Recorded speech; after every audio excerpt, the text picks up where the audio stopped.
There we go. Hi, ladies. Another coffee chat with Nicole and Melissa, how are Melissa. you? Melissa, what are we talking about today on macronutrients? What's the topic? Something that we have been led to believe is unhealthy, and it is actually one of the, if you got the right kind, it's one of the healthiest things we need to be eating. Yes, absolutely. So, what we wanted to do is just put a short little video together about encouraging to make sure that you're eating the good fats and not the bad fats. And Right. I'll have to say that I used to be so cautious of my percentage of fat and oh my gosh, should I eat this? And it's so many calories. Oh my gosh, it's like double the calories than a protein or a carbohydrate, right? It's like 9 grams per versus 4 grams. And so, we're like, there's a lot of calories in fat. So I want to just quickly review the benefit of fat and then take you through the bad fats and the good fats and talk about how fat can calm you down in when you are fasting. And Melissa's fasting right now, so she can touch Yeah, base on that. So 42 fat, hours. do 42 hours? Yeah. Well, let's talk about fat and fasting. Why would a new beginner faster maybe add a little bit of fat to their coffee or even in a spoon to Yeah. help them continue with the benefits of fasting? And on a spoon, let's just clarify that. That could be something like nut butter, like, ew, like a scoop of olive oil. No, we're not saying that. You could, but because fat for most people, if you eat fat, it doesn't cause your blood sugar to spike when you're fasting. So you can continue to stay in that fasted state and just, as you said, calm your body, calm that hunger. So it'll allow you to extend that fast a little bit longer. And I know I've done that before with nut butter. I just eat that and the whole body is just like, ah, thank you. This time I haven't needed any, but it's a great way when you do, or for beginners to get through that at the beginning. Yeah. Absolutely. Yeah. So let's talk about the good fats when you're adding to your diet, when you're looking at your plate, is one of the hacks that we both have learned in our years of extra schooling is that balance between adding protein and fat to a meal will really keep you full longer. And you can even do your own experiment, right? Like if you do like a protein and veg and no fat, find out how many hours you can go just by adding some healthy fat, like a half an avocado, you might be able to push your next meal out by 1 hour, 2 hours, even 3 hours. So that's a great experiment to do to realize how important fat calms that hungry hormone. So Right. good fats, olive oil, avocado oil, coconut oil, MCT oil. I actually had MCT oil in my coffee this morning to extend my fast a little bit longer because I woke up a little hungry because I ate later than Late. usual. Always, right? So I always find that, right? You eat later than usual. I usually like to end by 6, but I ended at 8, and then Mhm. I woke up hungrier. So MCT oil calmed me down, which was good. Sesame oil, cold pressed. Flaxseed oil, cold pressed. Black cumin oil, make sure it's cold pressed. Coriander oil, cold pressed, really important. You don't want heat there. And then the avocados, olives, coconut meat. When we were in Mexico, did we Oh, ever so good. love eating coconut So meat? good. Remember going down to the market and getting our bag for 20 pesos? And that's Right? how we would extend our fast in Mexico, So right? good. So good. Yeah. So good. Drooling thinking about it. Uh, what's your favorite raw nut butter that you love? Almond.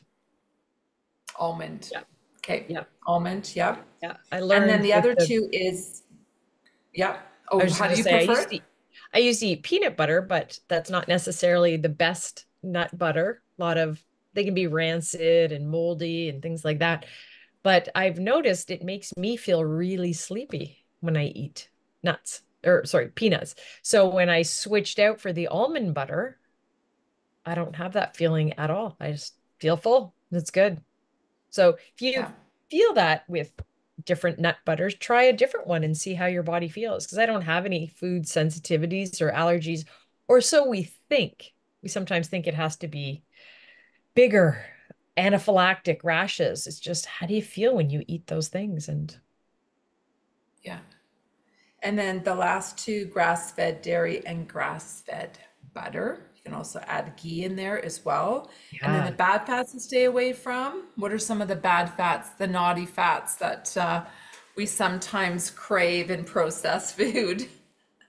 Oh gosh, there's so many, but a lot of the seed oils are what we want to stay away from. Anything hydrogenated, all those sorts of things are.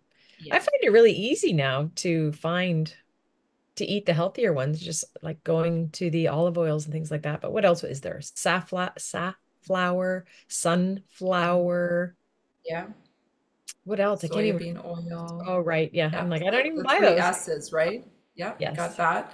Vegetable oils, right? The Oh, cheap of course. I never buy vegetable that anymore. oils, Haven't bought that right? in. Exactly.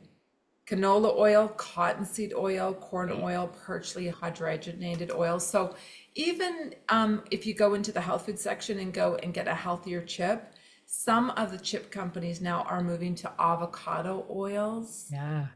or they're moving to olive oil. Yesterday, I was so excited. Brad, my partner, went to the farmer's market and he had brought a container full of like a curry.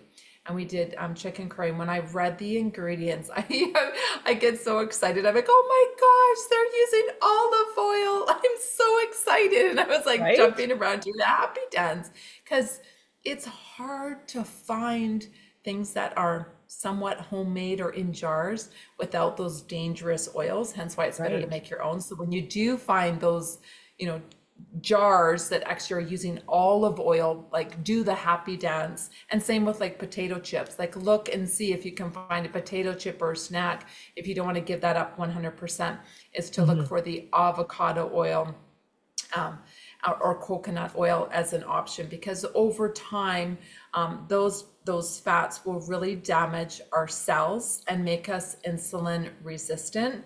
And then as women, as we get into menopause and beyond, we start to really struggle with issues with our like getting into pre-diabetic, maybe type 2 diabetic, keeping the weight on, can't get the weight off. And so a simple move as changing your bad fats to good fats are really going to help start to protect the cells and not damage the cells so that we can move into these golden years with really strong insulin sensitivity, which will help us with our weight as well.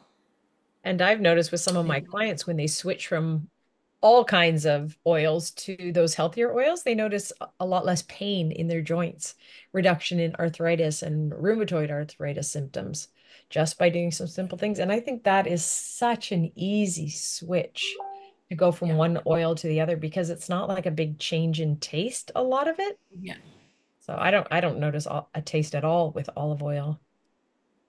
yeah, So it's easy switch. yeah. So hopefully that helped thinking about fat, good fat, healthy fat, high quality Oh, fat. I go and get an organic cream, pure cream. It says organic cream for the coffee as a treat. right. Versus if you were to get one that's not organic, they can have a lot of extra ingredients in there that you just don't want and can possibly break your fast. You wanted to say Yeah, something? I was just gonna say, and make sure you are not buying low fat or fat free. That is a chemical storm in there, guys. There's so many chemicals they put in there when they have to pull the fat out. We've been led to believe that fat is not healthy, and we're here telling you today, no, you need fat. So avoid those fat-free and low-fat products like the plague. They also taste terrible, but avoid them at all costs. Thanks for tuning in for another Yeah. coffee chat talking about fat. See you next week. Bye.